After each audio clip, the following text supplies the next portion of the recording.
Thanks for joining us here in this lovely part of Fife. Chef Graham is getting ready to make us a delicious dish, so welcome to In the Kitchen with Puddledub.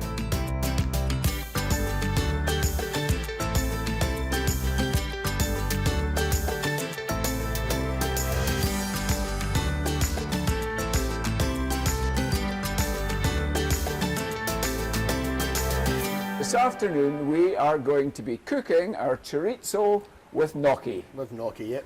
Now Graham, tell us a bit about this recipe, please. Well, this is a recipe I've cooked a load of times. It's a nice, simple, easy recipe. It can be a nice light lunch or a heavier dinner, and we'll explain how you can make it a little bit of a heavier dinner later on. This is the chorizo we're going to do. That's made on the farm. It's made using a recipe that Tom and his family have used for a long time. It's a French-style chorizo. We have red wine in it instead of smoked paprika, which is a little bit different from the Spanish one. So the way we make the chorizo on the farm here is we use a selection of ingredients. They're all locally sourced. Most of the pork is from here that we do directly on the farm, and then you can see them all here. We have chilies, peppers, we have the gammon that we use, and the gammon is cured in-house for 2 weeks. We make it into the lardons that we then turn into the chorizo, which we hang for 7 days in our fridge, and then we'll smoke for 7 hours in our smoker that we have, and then that's us, we're ready to go. Proper smoking using wood chips. Yep. It's none of this artificial flavouring which seems to go on most commercial products these days. It's the real McCoy. We're going to take this out of the skin. It's really easy to do. You just peel it back and out it will come. And we'll do all three. Let's say you just run your knife straight down the back and we'll just open them up. And that is how easy they are to come out. Don't worry about what shape they come out on, because when you start to cook them, you'll get nice little dumpling shapes out of them anyway. So, right, the next thing we're going to do now is we're going to start our tomato sauce. I'll get our onions here. You can use red or white onions, it's entirely up to you. Is there much difference in flavour between a red onion and is a a white lot onion? sweeter than a white, yeah. Red is definitely That's why you always see a red onion on a salad. You'll never really see a white, or if you do, you really shouldn't have them on. And we'll dice that up quite finely. We've already got our pan starting to heat up here. Get a little bit of nice heat there, so it's nice hot for when we get started. We'll just dice away. It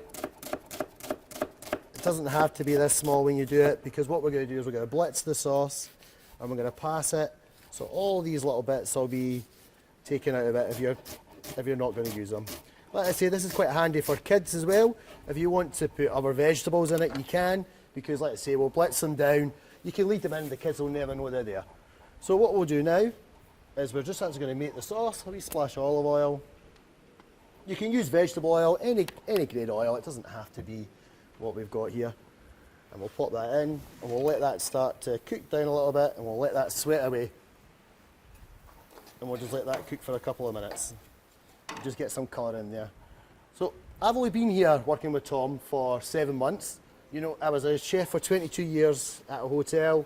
I worked my way from a commie there up to a sous chef, and obviously when furlough started, I thought to myself, maybe it's time for a change. You know, I got used to home life, was off for 3 months, so I phoned Tom, and we met and had a chat, and it's just progressed since there now. I guess it adds another dimension when you see that the whole farm is kind of directed towards producing those pigs. It gives you a sense of connection with, well, from the soil to the animals to the table. Right, so yeah, talk us through chopping up a piece So what we're of going to do garlic. is we're going to chop up the garlic. Without So cutting one's fingers we're going off. to just give it a wee press just to Do break you use out a the big skins. knife or a small knife? See, you're going for a big knife. I can use a big knife, but you could use a small knife if you want, you know. It's entirely up to you and how confident you feel about peeling them. So we're just going to take the outer layer off. We'll just pop that down.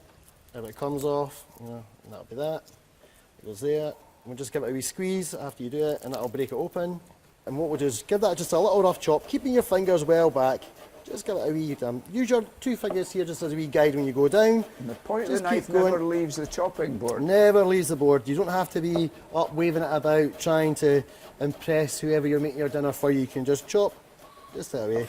Then what we'll do is, to get a nice wee smooth puree out of it, we're not going to use big lumps because nobody really likes that. We're going to take a little bit of salt, sprinkle it on, and with the base of your knife you're just going to press on it, and that'll give you a nice wee puree, and that'll help you season as you're going along, because obviously there's quite a bit of salt on there. It just grips it onto the boards, you just flick it with your knife, And you'll get a nice garlic puree instead of having to buy it from the shop. Wow. So, and like I say, that helps season your dish as well. You know, whenever you sometimes get a garlic dish and you think to yourself, God, that's really salty, you know the taste of it. This is usually the reason why, because they'll season it and they'll season it twice. And there you go, that'll be our garlic puree that we'll just use in there. Fantastic. That's it. And we'll just chuck a little bit of that in our pot here just to cook away. We'll let that sweat in with our onions. And we'll just let that cook down for a couple of minutes. It's not a machine place, it's not machine driven. Everything's hand linked, everything's worked on by a butcher. Starts from the very beginning almost to the very end. So we're going to put a little bit of sugar. Brown sugar. Brown sugar. You can use white, whatever you have in your cupboards or on the farm in your pantry. Whatever you have here. Give that a wee stir. We're going to give it a nice wee coating.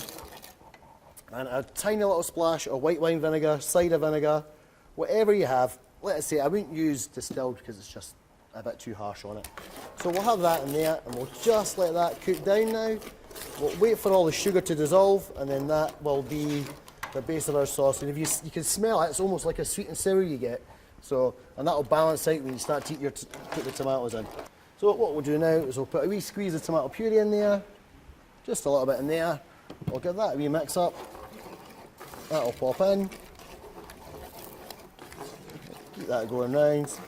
And if you could just get a couple of bits of basil from there, Tom. Basil, yeah. Basil, like as in basil faulty, you know. Absolutely.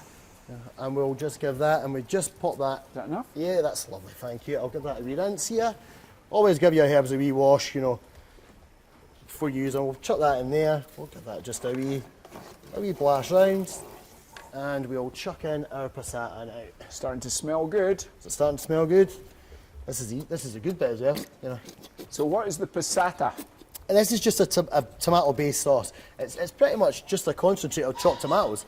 I mean, if you really wanted to, you could go through the whole drama making your own tomato sauce, but the passata is something handy and it's good. I mean, the idea of the dish is it's something nice and easy for you to do, nothing too complicated. It's all one pot cooking, and that's us, you know, it's something easy. And we've got 2 little chicken stock cubes here that we're going to pop in, and that'll just help give it a little depth of flavour. We'll pop that in there and we'll just let that cook out for 5 to 10 minutes.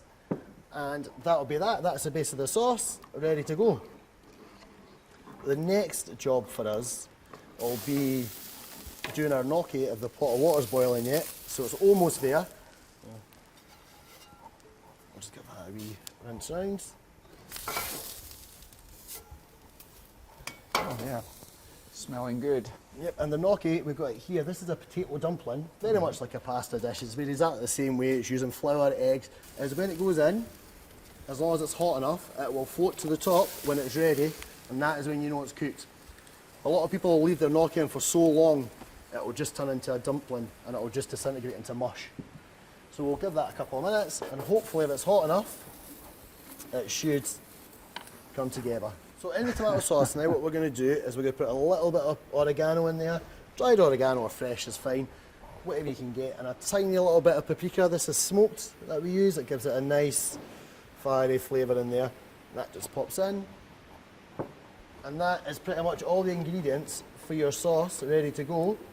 And we'll just cook that down just a little bit now. We haven't always been butchers here at Puddledub. This business began just over 20 years ago. And so many people were saying, why is it you can't get decent bacon and pork in Scotland? And I thought, right, well, there has to be a market there, and set about learning the arts of curing and making sausages and butchering the pigs, which we did. And we've now got to the stage where all the farm produce is totally directed at producing Puddledub pork. So what we'll do now is the gnocchi's boiled and it's came up, it's floated and we're ready to go. I'm going to take this little sieve and I'm going to just pour that down our sink we've got here. And what we'll do is you run this under cold water, and this will help you get a nice crispy dumpling. If your sauce is a little bit too thick, you can look at it and have a look. You can just put a little splash of water, because we haven't even seasoned this yet. We're not going to season it till the very end. We're always better wait until the end everything's done. So what I'll do is I'm going to pop just a tiny little bit of water from the faucet I can get into it, just to loosen it down. We're going to take our sauce and we're actually going to blitz it to get all the wee bits of onion out and a little bit of basil. So I'll give that to you, Tom. I now need a dry cleaner. So is this quite easy for you to follow so far, Tom? Do you think you'll be doing it for the grandkids and the rest of the family on Sunday? Absolutely. Yeah. Major meal choice. Right, that'll do it, that's fine. I'll just take that off you now. And we'll just leave that. enjoying that. You enjoying that? That was always my job, used to be in the restaurant, you know. Used to love Good. doing that, you know.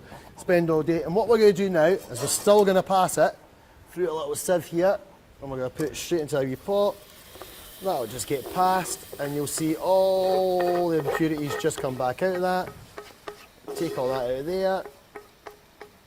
That'll be that. We'll pop that to the side. Just give that a wee swirl round. Keep going with that. And that'll That just take out. that's beginning to take shape. Yep, we're What getting there stage now. do we get the chorizo in there? Well, the chorizo only takes a few minutes to cook, and we're going to cook all that separately because I want to try and get all the oils out of it. So we'll have all the oils together. We're going to add olive oil to it. This is the bit where the healthy people will be like, well, I can't do that. But this is the best bit about it. We're going to emulsify it. We're going to use the stick blender again.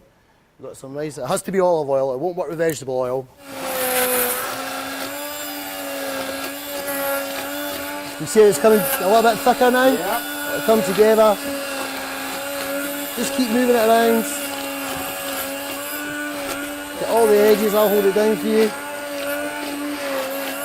There we go.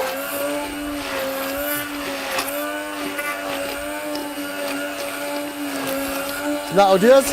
The good thing about this sauce is you can do it with any pasta. If you don't have gnocchi, you can do it with penne, spaghetti, anything. If your kids like something or your grandkids like a different kind of pasta, they can do it with flavour that. stays The on flavour will the coat product everything rather as than you're going going. to the bottom of the dish. And as we're working it, you can see it's all come together now, and you get a nice shine. For sure. And a nice little bit of Yeah, consistency no, on it in there. can see that.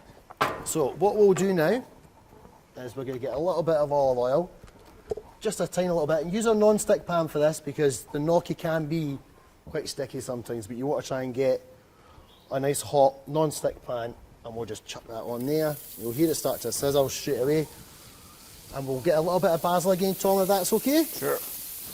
And just a tiny little bit of garlic, and what we'll do is we'll put our garlic in. Lovely, thank you.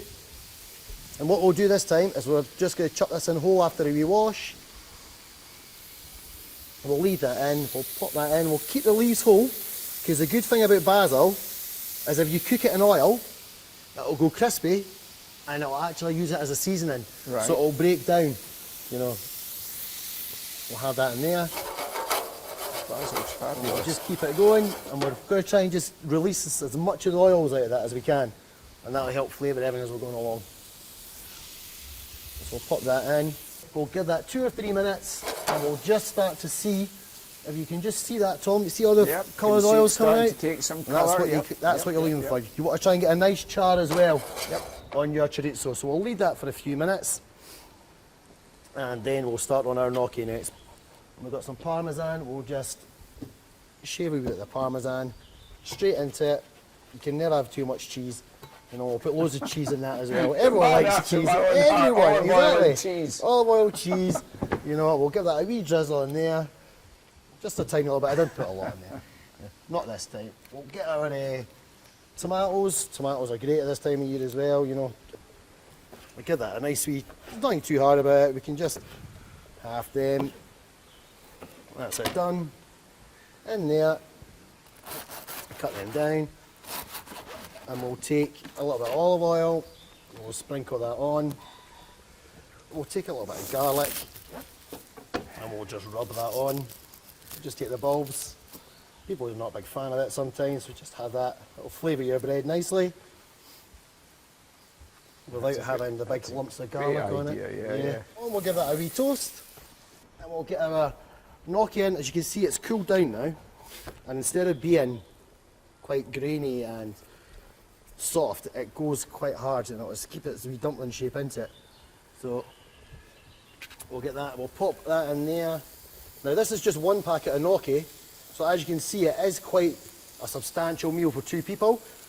You'll see all the chilies and everything like that start to come out of the chorizo the way we make it, and that's what I was on about to you. Don't worry so much about what shape it's going to be when you pull it and you cut it, because that's what you want. You can see the peppers coming out, see the chilli coming out, and that's going to coat everything that we've got in there.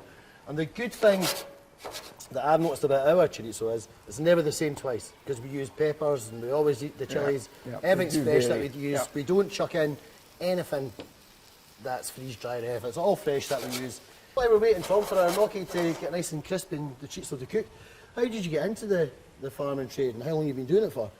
Well, I was born on the farm and never really wanted to do anything else, and studied agriculture at university and farmed here for, started farming in 1977. So it's definitely in your blood. And yeah, definitely in my blood, and we farmed quite traditionally up until the late 90s when pig industry was going through its troubles, and I decided that we had to do something a little more, and so we started to add value to our own farm-produced pigs, which is when Puddledub was born. We now have 2 retail shops. We've got quite a big wholesale customer base. We do quite a lot of catering, and we now have an online presence.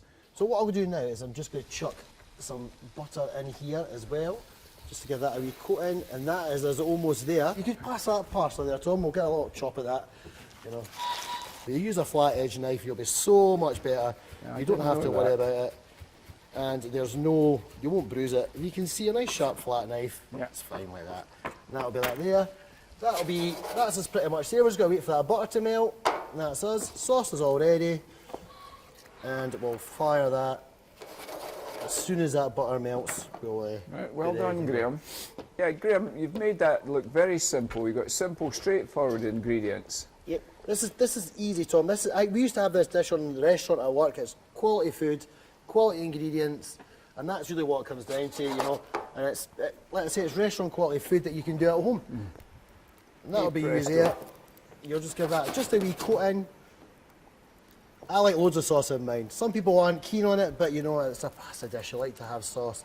You know, you've got your bread, you've got your salad, your chorizo's in there. We'll pop that there. And now, we haven't seasoned it the whole time we're doing it. We'll have a little taste. We'll check for the seasoning, and we'll see what that's like. So, some spoons here. I like that, Tom. It's nice, fresh. You can taste everything in it. You can start to get the chilli from the actual chorizo, and I'll let you have a wee taste, see what you think when you go. The chilli is all there. I'll have a wee go. Yeah. As you can see, we didn't put any chilli in that. You can taste that already in the sauce, and it's only been bubbling for a few minutes.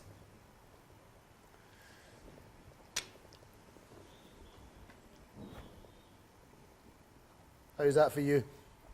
It's absolutely delicious. Good, good. All the ingredients are coming through rather nicely, and your sauce is not, it's not thick and heavy. oily. It's not. It really isn't. You know, I'd be amazed for how much olive oil goes into it. Yeah. You know, it's very light, and that's what I like about using our chorizo, because it's got that pepper in it and it's got the chilli. You know, it will run right the way through, and it actually heats it up really nicely. You know, it's not a sauce where you think to yourself, oh, it's just a tomato sauce, because we haven't put any chilli in this. Well, I'm getting lots of chilli in the you'll get the heat, and that's here, what I mean. Yeah, you know, we put no chilli in there at all. That's all coming out of that chorizo. So you can imagine, you know, if we put chilli in it, it just wouldn't be right. Pop that one right there. A wee hunk of bread. You know, everyone likes a bit of bread with the pasta. And then you have to have cheese. Lots of cheese. You have to have loads of cheese. Loads of cheese on it.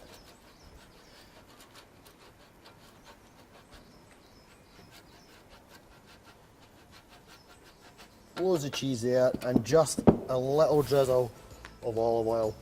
Let us say, it's not too heavy, the olive oil that's in it. Just a wee splash there, and there you go, Tom. There's a nice wee lunch for you, even though I burnt your bread. There you go, enjoy. Oh, thank you so much. No problem. This looks absolutely fabulous, Graham. Thank you so much. No problem, Tom. Okay, well, here we go. Absolutely gorgeous.